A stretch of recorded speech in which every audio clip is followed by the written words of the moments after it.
తిరుపతి జిల్లా వెంకటగిరి మున్సిపల్ పరిధిలోని 5వ వార్డు 9వ సచివాలయంలో ఇంజనీర్ అసిస్టెంట్గా విధులు నిర్వహిస్తున్న నేలపాటి సాయి కుమార్పై 5వ వార్డు కౌన్సిలర్ దాడి చేశారని బాధితుడు ఆరోపించారు. దాడిలో గాయపడ్డ బాధితుడు వెంకటగిరి ప్రభుత్వ ఆసుపత్రిలో చికిత్స పొందారు. ఈ సంఘటన చోటు చేసుకోవడంతో ఏపీజీఈఏ రాష్ట్ర ప్రభుత్వ ఉద్యోగుల సంఘం వెంకటగిరి నియోజకవర్గ అధ్యక్షులు చింతకుంట కృష్ణారెడ్డి తీవ్రంగా ఖండించారు. నీటి సమస్యపై ఇంజనీరింగ్ అసిస్టెంట్తో చరవాణిలో మాట్లాడిన కౌన్సిలర్ స్థానిక సచివాలయం వద్దకు చేరుకుని ఉద్యోగిపై ఉగ్రరూపం దాల్చడం దారుణమని పలువురు ఉద్యోగులు వాపోయారు. దాడికి పాల్పడ్డ కౌన్సిలర్పై తక్షణమే చర్యలు తీసుకోవాలని ఉద్యోగ సంఘాల నాయకులు కోరారు. లేని పక్షంలో తీవ్ర స్థాయిలో నిరసన కార్యక్రమాలు చేపడతామని హెచ్చరించారు. ఈ కార్యక్రమం నందు ప్రభుత్వ ఉద్యోగుల సంఘం నాయకులు నాగరాజు, అశోక్, శ్రీహరి, మహేష్, చిరంజీవి, రాఘవ తదితరులు పాల్గొన్నారు. నేను ఆఫీస్ డ్యూటీలో ఉండగా మొదట ఫోన్ చేశాడండి.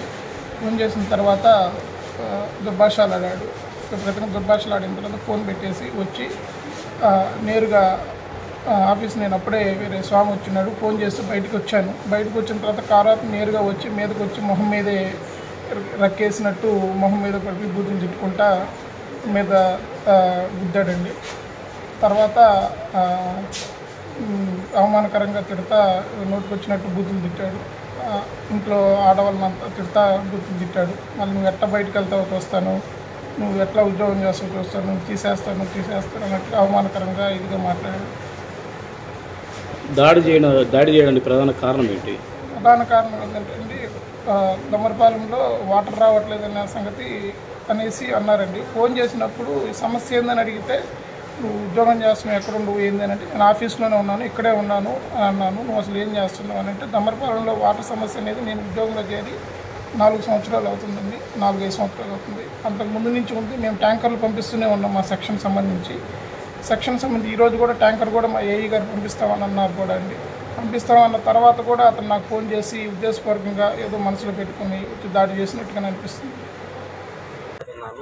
ఈరోజు సాయంకాలం 4:30 గంటల టైంలో 9వ సచివాలయం అమ్మవారిపేట అక్కడ పనిచేస్తున్న ఇంజనీరింగ్ అసిస్టెంట్ వెంకట సాయి కుమార్ అతన్ని అక్కడ అదే వార్డు కౌన్సిలర్ అయినటువంటి నారిశేఖర్ తీవ్రంగా కొట్టి గాయపరిచాడు.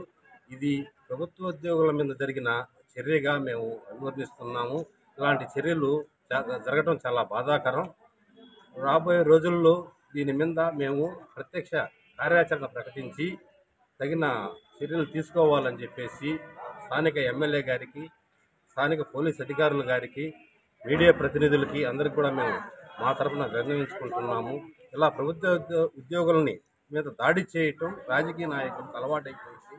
ఇలాంటి దాడులు ఇక ముందు జరగకుండా చూడాలని చెప్పేసి మేము స్థానిక ఎమ్మెల్యే గారిని కూడా కోరుతున్నాము.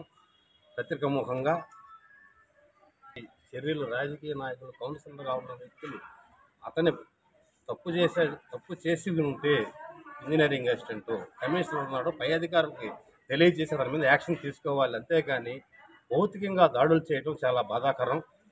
దీన్ని మేము తీవ్రంగా ఖండిస్తున్నాం. అతని మీద సరైన చర్య తీసుకోవాలని చెప్పేసి స్థానిక ఎమ్మెల్యేని మేము రేపు కోరటం జరుగుతుంది. కొంతమంది భౌతిక దాడులు చేయడం అనేది చాలా అమానుషం. ఏదైనా ఉంటే మా యొక్క పై అధికారులకు నివేదించవచ్చు, పనితీరులో ఏదైనా లోపాలు ఉంటే, అంతే తప్ప భౌతిక దాడులు చేయడం, దూషణలు చేయడం అనేది చాలా అమానుషం. ఇట్లాంటి చర్యల్ని తీవ్రంగా ప్రభుత్వ ఉద్యోగస్తులందరూ కూడా తీవ్రంగా ముక్తఖండంతో ఖండిస్తున్నారు. తిరిగి ఇట్లాంటి చర్యలు పునరావృతం కాకుండా గౌరవ ఎమ్మెల్యే గారికి మేము రేపు రిప్రజెంటేషన్ ఇచ్చి వారి ద్వారా కూడా మాకు న్యాయం జరిగేలా కోరుకుంటున్నాము.